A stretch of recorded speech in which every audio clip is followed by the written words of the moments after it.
Okay, welcome. We're going to do a kind of a video update for Arts in Bloom. I'm the gilder, and it's coming up this weekend.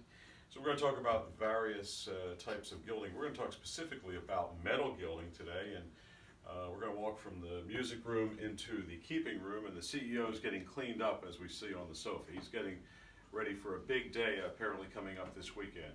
Right, CEO? Good boy.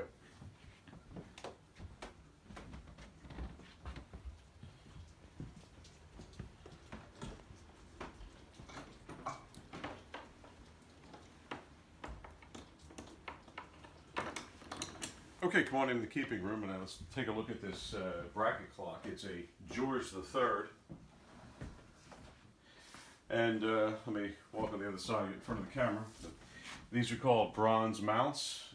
We have the spandrels. These are cast in bronze. And then they're gilded in the bronze durée system. So this gilding has been on there since around the third quarter of the 18th century. Just a few words because I've just had a very large clock in my studio come in a few weeks back by Destouches, one of the greatest clock makers and casters for Louis XVI. And it's coming in for conservation, restoration, and just a word about that. So, word about the process. So, once the mounts or the spandrels or the finials have been cast, what happens is there's an amalgam of mercury and gold. And in the 18th century, all the way back 3,000 years ago, this actually started somewhere around 3,700 years ago in China. And then it emulated on into the Roman era. We find a lot of Roman coins that are actually gilt over a very crude base metal. But what they would do is they would have a huge cauldron over a fire. They would put gold and they would put mercury. So mercury was the carrier. It would liquefy very quickly. And they would take a hard brush, almost like a stencil brush today, a stippling brush, and they'd have these bronze mounts laying over an adjacent fire with a grate. And you need to get them up to almost 2,200 degrees. But the mounts were hot, but they weren't 2,200. 2,200 to melt the gold. You dip into your cauldron with your wire stippling brush, and you actually stipple these bronze mounts with the liquid gold and the amalgam. And what would happen is a tremendous amount of gold was used. It would actually fill up all the nooks and crannies. Then this bronze mount was placed on a place where it was very hot, almost 2,000 degrees, and you'd actually blow off or evaporate off the mercury and leaving the gold and melting the gold. And you were getting a lock and key type affair with the gold in the surface of the metal. It was actually going into the pores, so the gold molecule was very small. We actually go into the pores of the base metal in these mounts or spandrels, and will actually lock itself in there. So it's not going to fall off. It's going to be there to the end of time unless it's braided off.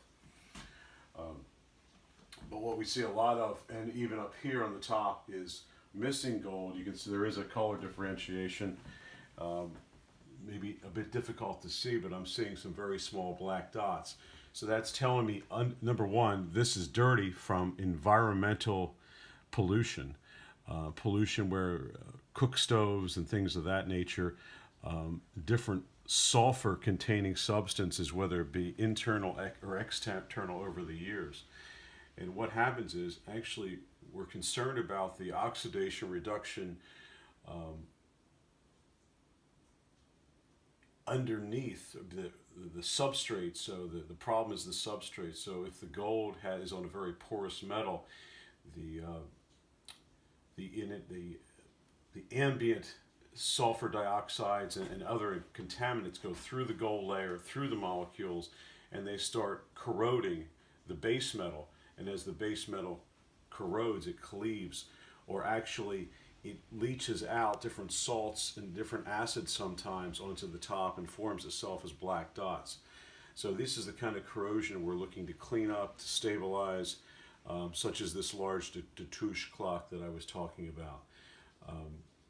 So, and just a word about gold. Gold is one of the is one of the noble metals on the periodic chart. It is the noblest of noble metals. It's inert, it's almost totally unreactive.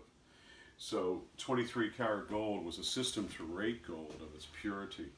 And by adding trace elements of silver and copper, gold gets reduced down to 10 karat gold, it could be 14 karat gold, and they call it yellow gold, rose gold.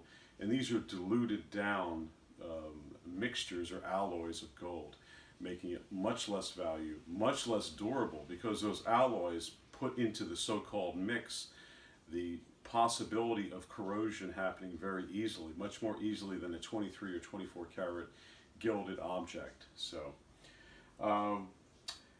anyway, and we're just on the metals here. We'll finish up today, but I'm not sure if this guy's locked. No, it's not locked. But and as we can see here, this chapter ring, this has nothing to do with gold, but we're talking about corrosion and things of that nature.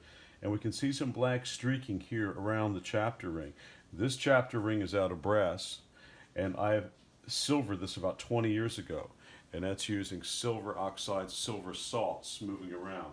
So in 20 years, this has started to oxidize down, and it's just evaporating. So the silver is just totally evaporating. It's like the snow melting on a 20-degree day in the middle of the day with the sun out.